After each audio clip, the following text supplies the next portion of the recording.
Bago na ang head coach nitong Converge Fiber Xers at ang balita ngayon ay mukhang gusto nito na makipag-trade dito sa Barangay Ginebra. Alam natin officially ang head coach ng Converge ay itong si Franco Atienza, pero ang talagang nagko-call ng shots dyan ay itong si Raiko Toroman dahil siya na ang active consultant nila.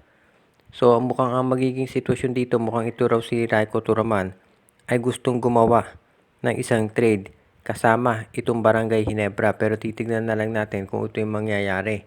Mukhang ang gusto raw mangyari ngayon nitong si Raiko Toroman ay makuha itong si Bon Pesumal mula dito sa Ginebra dahil naghahanap siya ng isang scorer at itong si Nards Pinto.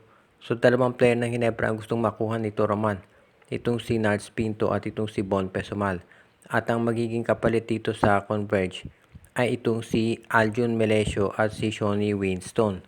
Tignan natin kung papayag ang Ginebra sa ganitong trade. Pero kung ganyan naman ang mangyayari, sa tingin ko okay na yun sa Ginebra dahil bata pa naman to si Winston at si Melesio at may potential yan. At parehas sila halos ng posisyon ni Pesumal at nito si Nards Pinto. So hindi magkukulang ang Barangay Ginebra dyan. Plus alam natin na itong si Aljun Melesio magiging magandang backup yan ni RJ Abarrientos. At of course, ito si Shawnee Winston, potentially isang top scorer yan na babagay sa lineup ng Barangay Ginebra. Ito namang si Toroman, kaya niyan gusto makuha si Pesumal obviously dahil naghahanap siya ng isang 3-point scorer. At itong si Nards Pinto ay isang 2-way player. Para yan si Alex Stockton. Kaya sa tingin ko yan ang dahilan kung ba't gusto siyang makuha nitong si active consultant Raiko Toroman. Ngayon kung yung trade na yan matutuloy, bali magiging 4-player trade yan. At sa tingin ko mabilis siyang aaprobahan nitong PBA Trade Committee. Ngayong nagpalit na ng head coach itong Converge Fiber Xers, ang tanong ng karamihan, meron pa kayang susunod na PBA team dyan? At ito sa tinitignan ay itong San Miguel Beer. Marami kasi sa totoo lang ang frustrated dito sa naging performance ng San Miguel Beer. Siyempre kontra Meralco dahil natalo sila sa finals. At ang isa pa ay mukhang hindi rin masaya yung fans ng San Miguel dahil dito sa nangyayari sa off-season dahil walang nangyayari. Ibig sabihin walang mga trades na nagbago dito sa San Miguel Beer at maraming mga fans na nagtataka bakit ganun sila. Gayong obviously may mga pangangailangan at ang tinutukoy nila na dapat talagang sabihin natin baguhin dito ay yung coaching staff dahil sila ang responsable dito sa mga trades na dapat nagaganap dito sa San Miguel. Kaya hindi na nakapagtataka na maraming pressure ngayon sa San Miguel na magkaroon ng pagbabago.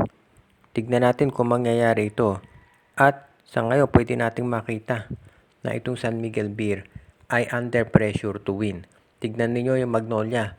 Pagkatapos i-trade ito si Gio Halalo at Abu Tratter. Ngayon naman pinakawala na ito si Jackson Corpus at binigyan ng 1-year contract ang guard na si Peter Alfaro. Ibig sabihin patuloy yung pagbe-build up nila. Itong Ginebra, nakita natin ang daming pagbabago sa lineup nila. Kaya hindi na nakagugulat na ganito ang magiging sitwasyon ngayon dito. So obviously masasabi natin na itong San Miguel Beer parang nangungulelat komparado sa kanyang sister teams pagdating sa pagbabago dito sa kanyang lineup. Kaya abangan na lang natin kung ano pang movements ang gagawin ng San Miguel Beer ngayon. Dahil syempre bilang flagship team ng SMC Group, hindi dapat sila pahuhuli.